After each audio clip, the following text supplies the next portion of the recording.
유정복 인천시장이 부평 캠프마켓 토지 매입비 산정을 두고 진행 중인 국방부와 소송에서 승소 가능성을 언급하며 캠프마켓 조성과 토양정화 사업 모두 차질 없이 추진하겠다고 밝혔습니다.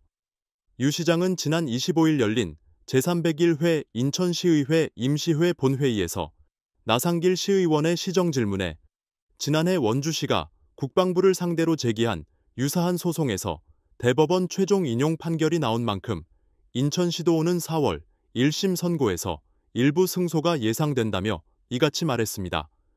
이날 시정 질문에서 나상길 의원은 부평 캠프마켓을 활용한 다양한 사업을 구상하고 있지만 땅값 소송, 토양오염, 예산 증액, 행정 지연 등 복합적 문제가 얽혀 인천제 두 의료원과 인천식물원 등 여러 사업의 지연이 우려된다고 지적했습니다.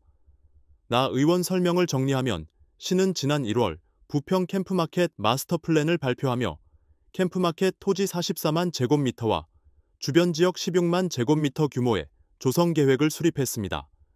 이를 위해 시는 지난 2013년부터 지난해까지 토지 매입 비용 5,600억여 원을 국방부에 모두 납부한 상태입니다. 하지만 국방부는 토양오염 정화 작업까지 마무리한 뒤 국유재산법에 따른 절차에 따라 향후 매매계약 체결 시점에 가격을 확정해야 한다고 주장합니다. 국방부가 토양오염 정화 비용을 전가하고 감정평가 시기 파이에 따른 땅값 상승분이 반영되면 시는 4천억 원가량을 추가로 부담해야 할 수도 있습니다. 하지만 시는 주한미군이 캠프마켓을 최종 반환한 2023년 12월을 기준으로 감정평가해 최종 매각대금을 확정짓고 이자 정산만 필요하다는 의견입니다. 이에 시는 지난해 4월 국방부를 상대로 매각대금 산정 방법 확인을 위한 민사소송을 서울중앙지방법원에 제기했습니다. 오는 4월 16일 1심 결과가 나올 예정입니다.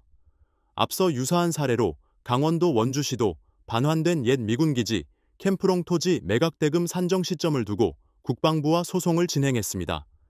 1심과 2심에 이어 올해 1월 15일 대법원까지 원주시 손을 들어줬습니다.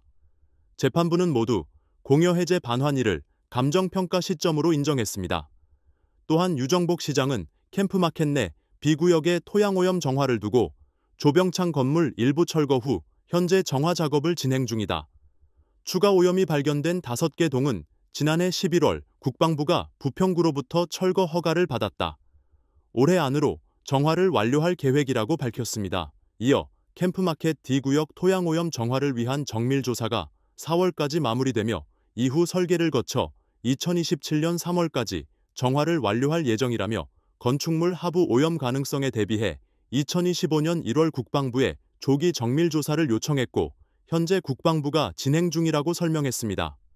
아울러 캠프마켓을 관통하는 장고개로 3차 구간 209 도로 개설 사업은 현재 공정률은 33%이며 일부 구간의 정화 방식은 반출 정화로 전환해 공기를 단축할 계획이라며 올해 말 준공을 목표로 차질 없이 추진 중이라고 밝혔습니다. 이상 인천투데이 인투아이 앵커였습니다.